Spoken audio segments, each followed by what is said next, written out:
अभी लेके आए सेंसोडेंट के टूथ का करंट गॉन तो लाइफ का करंट ऑन। मेरा नाम अमन तिवारी है। हाय हाय। सर मेरा सवाल यह है कि चोट खिलाड़ी के जीवन का एक ऐसा हिस्सा है जिसे वो चाह के भी खुद से अलग नहीं कर सकता है। तो जब किसी क्रिकेटर को चोट लगती है और जब वो सर्जरी के थ्रू होकर आता है तो क्या उसकी एफिशिएंसी पे कितना फ़र्क पड़ता है? क्या वो पहले ऐसे ही फिटनेस अटेन कर पाता है? क्या क्या ऐसे मेजर्स होते हैं जो सर्जरी के बाद उसे ध्यान में रखने होते हैं कि मैं दोबारा चोटिल ना हूँ और लंबे समय तक खेलता रहूँ? जैसे अभी हार्दिक पांड्या भी काफ़ी इंजर्ड होते हैं और बुमराह भी इंजर्ड हुआ, अभी शमी इंजर्ड हो गए।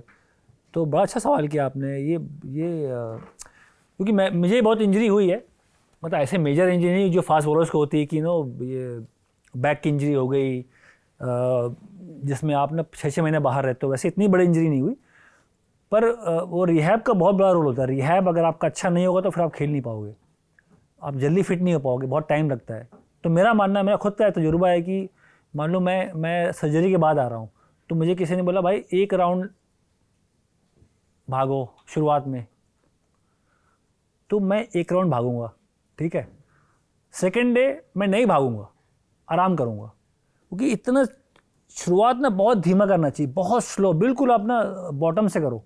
आपको यहाँ पहुँचने पर आप बिल्कुल बॉटम पे आ जाओ। मेरा अपना तजुर्बा बता रहा हूँ कि 1 राउंड लगाया, नेक्स्ट डे रेस्ट किया, अगले दिन गया 1 राउंड लगाया, 4th डे फिर रेस्ट किया, 5th डे गया 1.5 राउंड लगाया, फिर 6th डे रेस्ट किया, 7th डे 1.5 राउंड लगाया। तो मैं वहाँ रुकता हूँ पहले, बहुत लोग रश करते हैं 1 राउंड के बाद अगले दिन 2, 3, 4, इंजरी ज़्यादा बढ़ जाती है, रिकवरी हो नहीं पाएगी। आप ना कोई भी चीज़ एक प्रोसेस होता है, प्रोसेस में टाइम लगता है और ग्रेजुअली बढ़ानी चाहिए। मैं खुद इंजर्ड होता हूँ इसी चक्कर में कि यार आज जिम में गया, मैं ना ये 2 घंटे आज ना सब कुछ उठा दूंगा। मैं बता रहा हूँ, सब गलती करते हैं। अगर आप टच में नहीं है, शुरुआत कर रहे हैं तो बहुत धीमा शुरुआत करें और ब्रेक देते रहे अपने आप बॉडी को रिकवरी के लिए, उसका बड़ा फ़र्क पड़ता है। मेरे 2 छोटे से सवाल हैं। एक सवाल है और एक किस्सा है।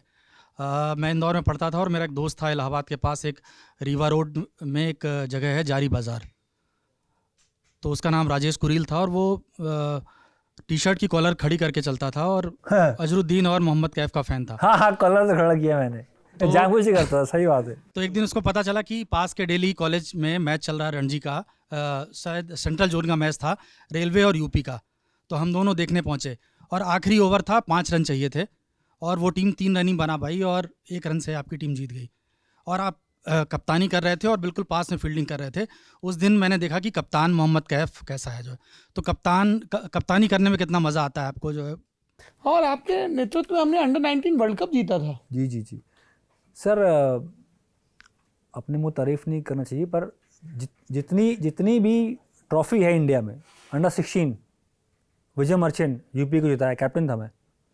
अंडर-19 इंडिया कैप्टन था। रणजी फर्स्ट ईयर अभी यूपी के इतिहास में रणजी जीती नहीं है, एक ही बार जीती हूँ मैं, कैप्टन था। 3 बार फाइनल भी आया, उसके बाद मुंबई से हार गए, दिल्ली से हार गए फाइनल्स में पहुँचने के बाद। वो 3-4 साल में, 5 साल में, 6 साल कैप्टन था। यूपी की team was a force to reckon में। जी वही, ये 2006, 7, 8, 9, 10 छोड़ा क्यों रणजी में मुंबई यूपी को?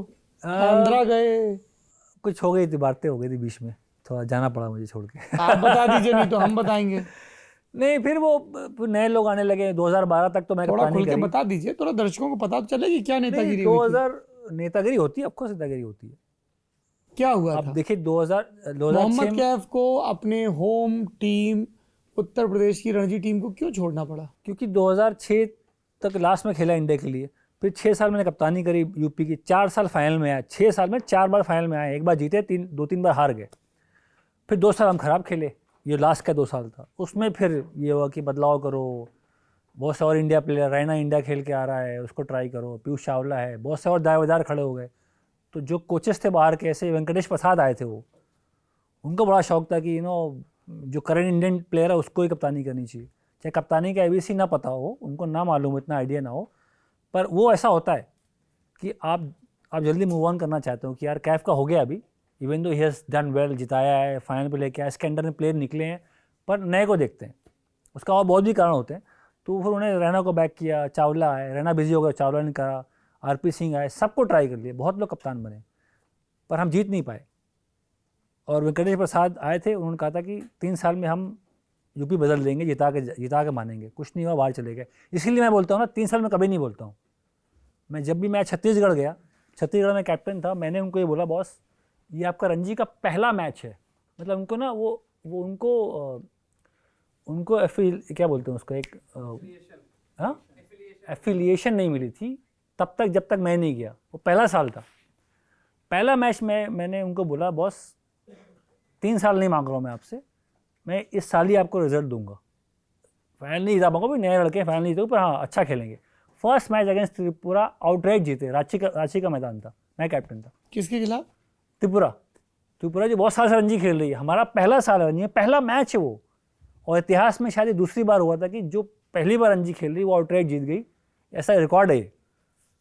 मैं आंध्रा खेलने के वहाँ 2 साल कैप्टन था। प्लेट में टीम थी उनकी और हम टॉप 2 पे आए, हम क्वालिफाई करके एलीट के लिए फर्स्ट ईयर में। तो मैं सर 3 साल मांगते नहीं हूँ, जिसको मुझे ज्ञान है कप्तानी का, मुझे पता है प्लेयर को कैसे मैनेज करना है, किसको कहाँ फिट करना है, क्योंकि इतना साल हमने बिताया है तो आइडिया है। तो मैं उनको यही बोलता हूँ, भाई 3 साल की वो जो मुझे नहीं चाहिए टाइम, रिजल्ट मैं इस साल ही दूंगा, आप देखो। और जीते भी, हम टॉप 2 में आए।